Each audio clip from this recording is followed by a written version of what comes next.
PM news network में दोस्तों आपका स्वागत है। मैं हूं आपके साथ राशिद जहीर। सौदागर एक फिल्म आई थी दिलीप कुमार की, राजकुमार भी थे उसमें एक डायलॉग था कि हम आपको मारेंगे तो ज़रूर और बिल ज़रूर मारेंगे, लेकिन वो जगह भी होगी अपनी और हथियार भी अपना होगा और वक्त भी अपना होगा। ये मैं डायलॉग क्यों सुना रहा हूँ आपको? योगी आदित्यनाथ के बारे में इतनी खबर सुन ली आपने कि अब हटे और तब हटे, इसमें तो कोई दो राय नहीं कि उथल पुथल हो रही है और रिपोर्टर्स की भी कोई गलती नहीं है। लेकिन अब भूपेंद्र चौधरी का, जो भारतीय जनता पार्टी के अध्यक्ष हैं उत्तर प्रदेश से, उनका भी बयान आ गया कि कोई भी किसी प्रकार का चेंजेस नहीं होने जा रहे हैं नेतृत्व में। अब 27 तारीख आज है, वहाँ योगी आदित्यनाथ दिल्ली गए। अरे वहाँ तो सभी लोग गए, नीति आयोग की बैठक है, सभी लोग जाना है। हालांकि उसके अंदर जो गठबंधन के लोग हैं, इंडिया गठबंधन के, उन्होंने बहुत लोगों ने उसका बाइकआउट किया है। बाइकआउट इन द सेंस वो उसमें अटेंड नहीं कर रहे हैं, खास करके कांग्रेस, स्टालिन वगैरह। तो ऐसे समय में योगी आदित्यनाथ का भी जाना है। बस एक बाढ़ आ गई कि योगी आदित्यनाथ दिल्ली बुलाए गए और अब जो है बस परसों को जब वापस आएंगे वो तो पूर्व मुख्यमंत्री उनके नाम के आगे होगा।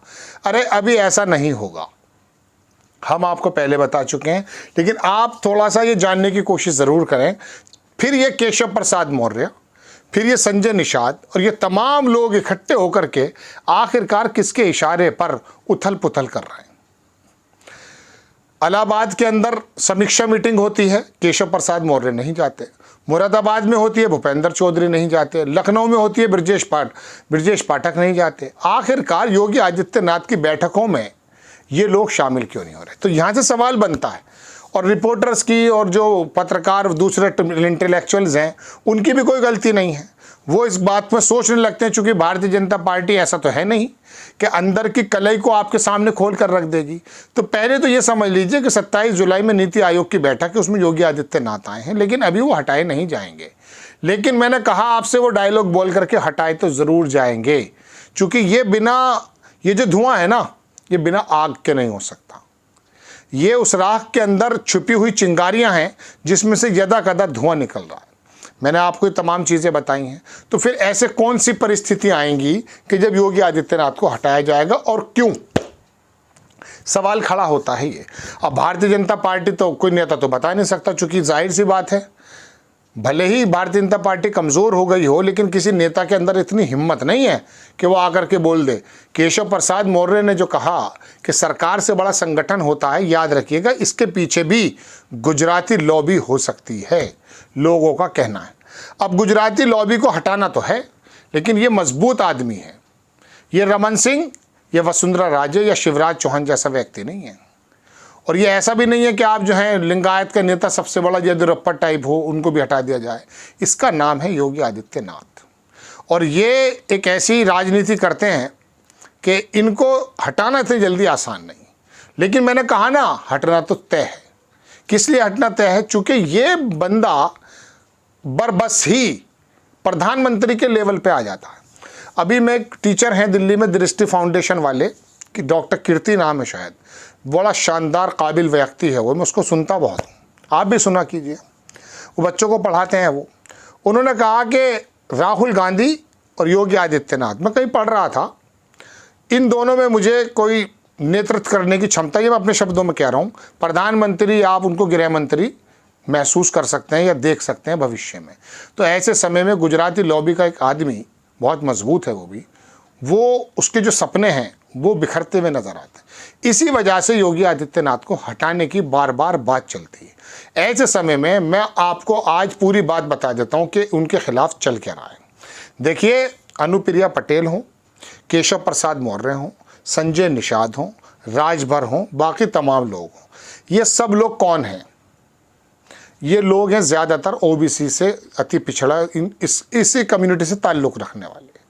और उत्तर प्रदेश में जो भारतीय जनता पार्टी की गत बनी है, मैं तो इस अल्फाज ये इस्तेमाल करूंगा, गत बनी है, वो पिछड़ा वर्ग दरअसल अखिलेश यादव के उस गठबंधन में आ गया, जहां अखिलेश यादव ने यादव को और मुसलमान को टिकट ना देकर दलितों को और अति पिछड़े को और पिछड़े को, कुर्मी को, सबको जो है टिकट दिए। ऐसे समय में इन लोगों की तरफ से लॉबिंग की जा रही है, अति पिछड़ा और पिछड़े की तरफ से, ताकि योगी आदित्यनाथ के सामने ये बात बताई जा सके, आला कमान ये बात बताई जा सके आम दर्शकों के, आम व्यूवर्स के और आम वोटर्स के सामने कि दरअसल योगी आदित्यनाथ सिर्फ और सिर्फ ठाकुरों को ही प्रेफरेंस देते हैं। इसमें कुछ बात हकीकत भी है। अब तो ब्राह्मण के बारे में भी ये कहा जा रहा है कि योगी आदित्यनाथ के खिलाफ अधिकारी हों, नेता हों, वो भी थोड़ा थोड़ा योगी आदित्यनाथ के साथ, इस पिछड़ा वर्ग के साथ मिलने लगे हैं और वो मुखालफत पैदा करने लगे हैं। सबसे पहले इनको पिछड़े के रूप में ऐसे मुखालफत वाले स्वर निकल के जाएंगे। ये स्वर जितने भी ज़्यादा कह सकता हूँ हावी होंगे, उतने ही ज़्यादा योगी आदित्यनाथ कमज़ोर होंगे। ये एक तरीका, लेकिन इसमें समय लगेगा। इसमें ऐसा नहीं है कि केजरीवाल भविष्यवाणी कर गए कि 2 महीने में चले जाएंगे, नहीं जाएंगे। मैंने कहा ना, वक्त भी देखा जाएगा, टाइम भी देखा जाएगा, समय भी और वो जगह भी देखी जाएगी।